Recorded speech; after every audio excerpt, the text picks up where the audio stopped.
Welcome back to another video. My name is Abby, and once again, thank you for watching this video. If you haven't done so already, please hit the subscribe button, which is going to let you know as soon as I release my next video. And if you like this video, click the like. It really helps spread the information. So, letting go versus surrender, what does that mean and how can it impact your life?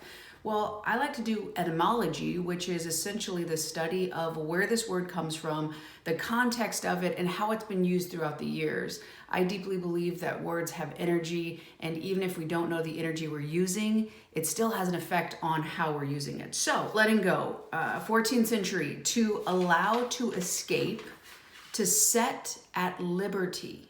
So again, when you're thinking about letting go, you're releasing, so you're holding on, and then you release that grasp.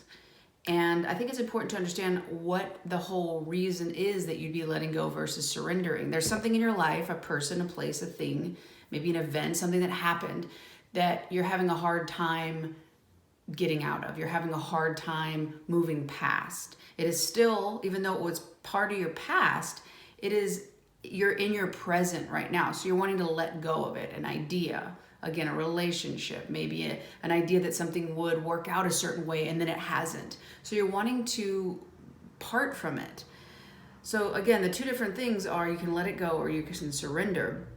But it's important to understand that on a quantum physics level, when you're thinking about it, you're in those thought vibrations, you're in that frequency. And Tesla always talked about how important frequency and energy is. So if we're on that thought pattern, we're in that reality. And right now, quantum physics shows that every possible reality that exists and can exist for your life is happening right now. Meaning how you think, how you act, and how you feel is how you're calibrating throughout to choose that, even if it's unconscious. You're still calibrated to pick those different realities. So if there's something in your life right now that you're not wanting, you need to figure out what it is you're doing to send out that signal that's then replaying it back to you, because our external world is just a reflection of our internal world. So again, getting back to the purpose. So letting go. You have an action, you're wanting to control it, you're wanting to move past this thing. So you're holding on to it, and then you're having to let go.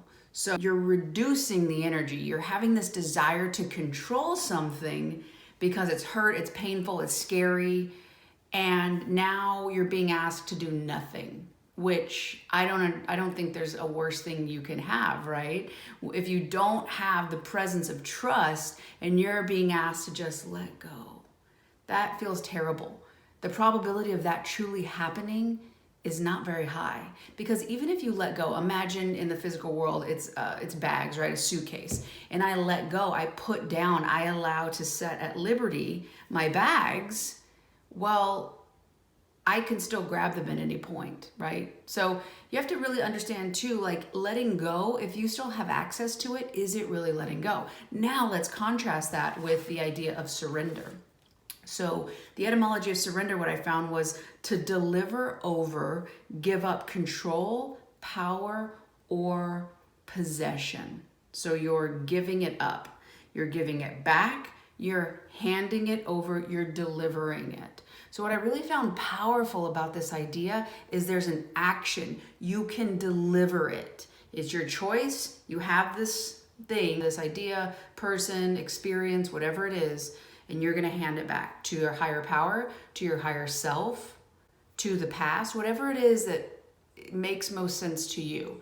But you surrender it, you hand it back, you hand it over, and it is not in your possession anymore. You don't have access to it. Contrast to letting go, you do a lot of times still have access. You can go and pick it up and let it go and pick it up and be in this cyclical, experience where you can't get away from it.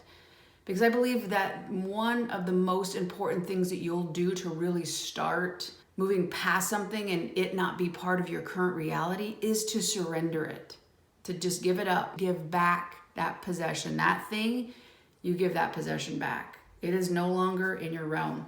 And going back to quantum physics, where every reality exists right now, and all of those things, imagine who you would be, how you would act, how your life would be impacted if you didn't have this in your life. Whatever it is that you're wanting to let go or surrender. Who would you be without it? How would life feel? When you realize that can happen in your life right now, you need to realize that the choices you're making to not surrender it is having a huge effect on not only now, but who you can continue to be.